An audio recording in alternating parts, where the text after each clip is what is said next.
Horas, Salam Reformanda, Masiha Holongan.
Dalam masa Prapaskah ini, kita merenungkan perjalanan iman kita dengan Kristus, mengingat hidup berasal dari tanah liat pada saat penciptaan, dan hidup baru untuk seorang buta diciptakan Yesus ketika dia melumuri tanah dan membuatnya melihat. Dan seperti orang buta yang matanya terbuka untuk pertama sekalinya, mata kita juga dibuka untuk melihat pengharapan dan pemulihan dunia. Kita menyalakan lilin pada minggu keempat masa Prapaskah, mengingat janji Allah kepada kita, hidup baru di dunia ini dan kelak untuk selama-lamanya. Marilah kita berdoa. Dalam hari-hari kami yang panjang ya Allah, kami mengingat bahwa Engkau memberi kami hidup baru di dunia ini, sehingga kami dapat mengenal kasih dan damai, dan membagikan kasih-Mu kepada dunia. Di dalam nama Yesus Kristus, yang dengannya kami berjalan menuju salib, kami berdoa. Renungan Sabtu 2 April 2022, bagaimana Kristus ditinggikan? Bacaan Alkitab diambil dari Yohanes 12 ayat 33 sampai ke ayat 50. Ini dikatakannya untuk menyatakan bagaimana caranya ia akan mati. Lalu jawab orang banyak itu, "Kami telah mendengar dari hukum Taurat bahwa Mesias tetap hidup selama-lamanya. Bagaimana mungkin engkau mengatakan bahwa anak manusia harus ditinggikan? Siapakah anak manusia itu?" Kata Yesus kepada mereka, "Hanya sedikit waktu lagi terang ada di antara kamu. Selama terang itu ada padamu, percayalah kepadanya, supaya kegelapan jangan menguasai kamu. Barang siapa berjalan dalam kegelapan, ia tidak tahu kemana ia pergi. Percayalah kepada terang itu, selama terang itu ada padamu, supaya kamu menjadi anak-anak terang." Sesudah berkata demikian, Yesus pergi bersembunyi dari antara mereka. Dan meskipun Yesus mengadakan begitu banyak mujizat di depan mata mereka, namun mereka tidak percaya kepadanya. Supaya genaplah firman yang disampaikan oleh Nabi Yesaya, "Tuhan, siapakah yang percaya kepada pemberitaan kami? Dan kepada siapakah tangan kekuasaan Tuhan dinyatakan?" Karena itu mereka tidak dapat percaya, sebab Yesaya telah berkata juga, "Ia telah membutakan mata dan mendegilkan hati mereka, supaya mereka jangan melihat dengan mata dan menanggap dengan hati, lalu berbalik sehingga aku menyembuhkan mereka." Hal ini dikatakan oleh Yesaya karena ia telah melihat kemuliaannya dan telah berkata-kata tentang dia. Namun banyak juga di antara pemimpin yang percaya kepadanya. Tetapi oleh karena orang-orang Farisi mereka tidak mengakuinya berterus terang, supaya mereka jangan dikucilkan. Sebab mereka lebih suka akan kehormatan manusia daripada kehormatan Allah. Tetapi Yesus berseru, katanya, "Barang siapa percaya kepadaku, ia bukan percaya kepadaku, tetapi kepada Dia yang telah mengutus aku. Dan barang siapa melihat aku, ia melihat Dia yang telah mengutus aku. Aku telah datang ke dalam dunia sebagai terang, supaya setiap orang jangan percaya kepadaku, jangan tinggal di dalam kegelapan. Dan jikalau seorang mendengar perkataanku tetapi tidak melakukannya, aku tidak menjadi hakimnya. Sebab aku datang bukan untuk menghakimi dunia, melainkan untuk menyelamatkannya. Barang siapa menolak aku dan tidak menerima perkataanku, ia sudah ada hakimnya, yaitu firman yang telah kukatakan. Itulah yang akan menjadi hakimnya pada akhir zaman. Sebab aku berkata-kata, bukan dari diriku sendiri, tetapi Bapa yang mengutus aku. Dialah yang memerintahkan aku untuk mengatakan apa yang harus aku katakan dan aku sampaikan. Dan aku tahu bahwa perintahnya itu adalah hidup yang kekal.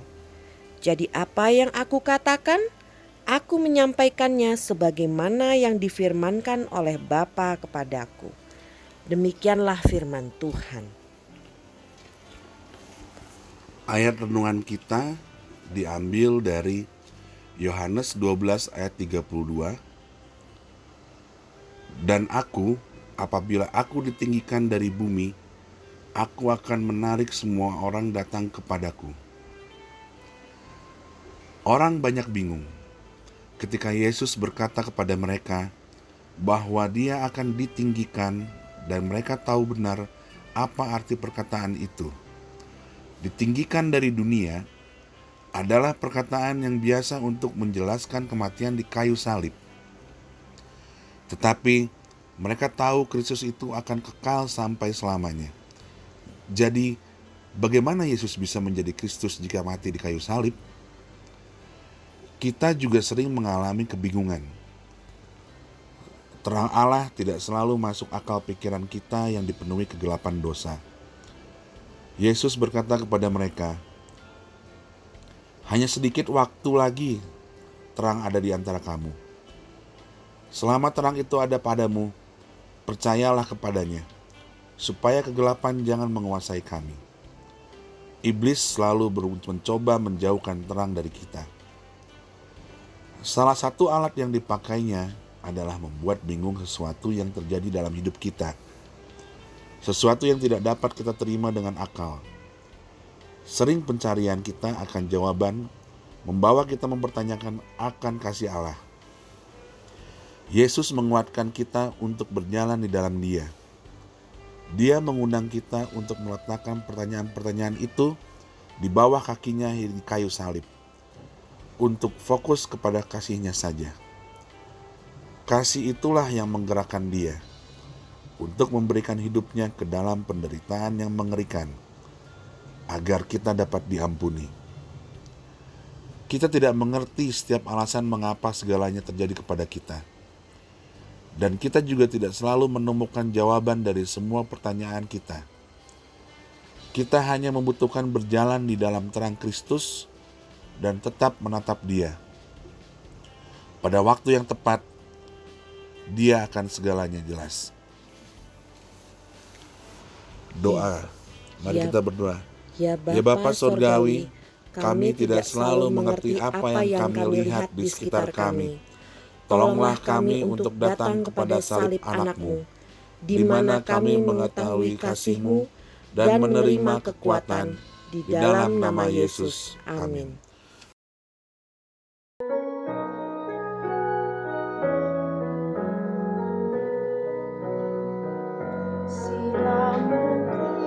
Kristus tan berani tolong, ahli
kita berdoa. Bapa kami. Bapa kami yang di surga, dikuduskanlah namamu, datanglah kerajaan-Mu, jadilah kehendak-Mu di bumi seperti di surga. Berilah kami pada hari ini makanan kami yang secukupnya, dan ampunilah kami akan kesalahan kami, seperti kami juga mengampuni yang bersalah kepada kami. Dan janganlah membawa kami ke dalam pencobaan, tapi lepaskanlah kami daripada yang jahat. Karena Engkaulah yang punya kerajaan, dan kuasa, dan kemuliaan, sekarang dan sampai selama-lamanya. Amin. Haleluya. Amin.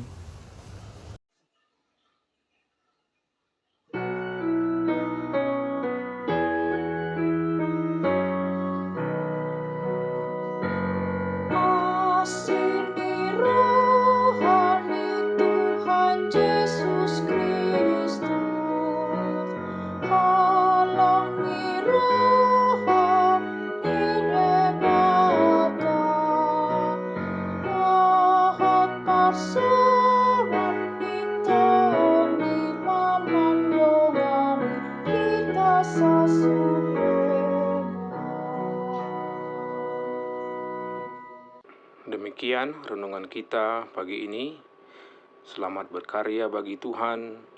Tetap semangat, tetap sehat. Salam Reformanda Masiha Holongan.